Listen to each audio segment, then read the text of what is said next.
जय परशुराम। हमारे देश में माता पिता के द्वारा एक शिकायत आम बात है, हमारे बच्चे पता नहीं क्या हो गए, किसी प्रकार से हमारी सेवा नहीं करते, हमारी बात को सुनते नहीं हैं, हमारा हित नहीं देखते, क्या करें। क्या कभी आपने विचार किया है?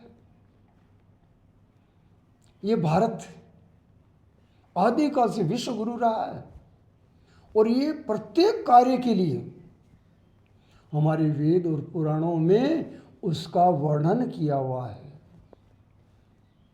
और यहाँ पर जब खेती करते हैं ना, तो खेती में जैसा बीज डाला जाता है वैसी ही फसल प्राप्त होती है।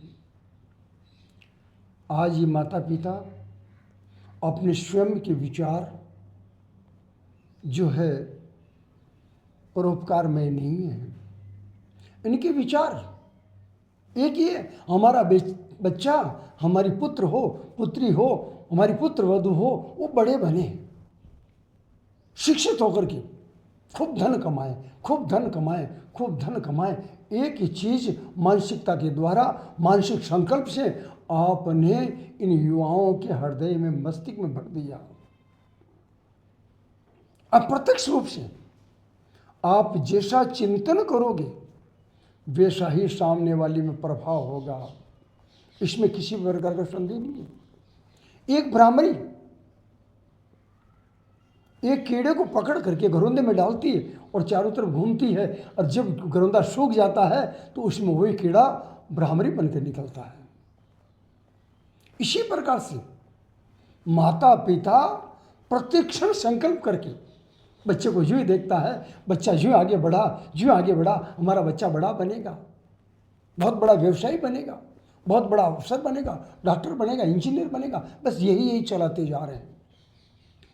किसी के मन में ये नहीं आया कि हमारा बच्चा जो परोपकारी भी बने, सेवा करने वाला बने, धर्म के लिए समर्पित हो, राष्ट्र के लिए समर्पित हो और मानवता के लिए समर्पित हो। मुझे तो अभी तक ये भाव कोई हजारों में एक में देखने को मिलते हैं, बाकी किसी में भी नहीं है। जब हमारे भाव ही नहीं है तो संतान हमारी सेवा कैसे करेगी, पुत्र वधू हमारी सेवा कैसे करेगी, हमारे साथ में कौन रहेगा। आज जितने भी वृद्ध हैं उन वृद्धों को देखा जाए तो जैसा उन्होंने कर्म किया, जैसा उन्होंने संकल्प किया, जैसा बीज बोया है वैसा फल सब काट रहे हैं। विशाल अच्छा घर बनाया उन्होंने, मगर उस घर में माता पिता दो ही रहते, तीसरा कोई नहीं है। क्यों? उन्होंने योजना बहुत बड़ी बनाई, हमारा बच्चा बड़ा अफसर बने, और बच्चा बड़ा अफसर बन गया, अफसर बन गया तो घर में कैसे रहेगा। संकल्प किया हमारा बच्चा जो है इंजीनियर बने, वो इंजीनियर बन गया, फिर घर में कैसे रहेगा। बच्चा दुल्हनिया को लेकर के चला गया, माता पिता उस घर में अकेले हैं, उस घर की रखवाली कर रहे हैं। पौराणिक कथाओं के अनुसार जिस प्रकार से धन की रखवाली करने के लिए नाग बन के बैठा रहता है, इसी प्रकार से चल अचल संपत्ति जो है उसके ऊपर में वो बूढ़े नाग बन करके बैठे हैं, अकेले बैठे हैं और अपने जीवन के प्रत्येक क्षण को कोस रहे हैं। उनका संकल्प योग्य नहीं था। संकल्प कैसा होना चाहिए? पहले एक संकल्प था।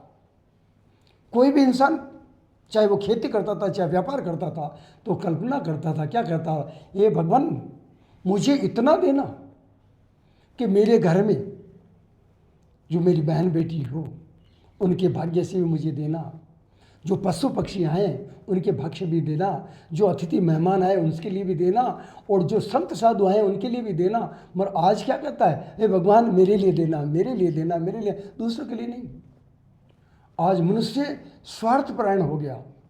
स्वार्थपरायण हो गया तो बच्चे भी स्वार्थ के लिए चले पड़े।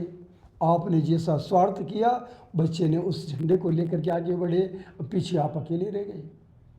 दोष इन बच्चों का नहीं है, आने वाले समय के लिए भी चाहिए। जो माता पिता बनना चाहते हैं या जो माता पिता बने हुए हैं, बच्चे छोटे हैं या बड़े हैं, तब भी आप अपने संकल्प में परिवर्तन कीजिए, जिसके कारण से उन बच्चों का मानसिक रूप से विकास होकर के हमेशा वो धर्म की सेवा, राष्ट्र की सेवा और आपकी सेवा यानी मानवता की सेवा भी करते रहेंगे, तभी होगा, अन्यथा नहीं। संकल्प सुधारिए, अपना निजी स्वार्थ छोड़िए। जय परशुराम।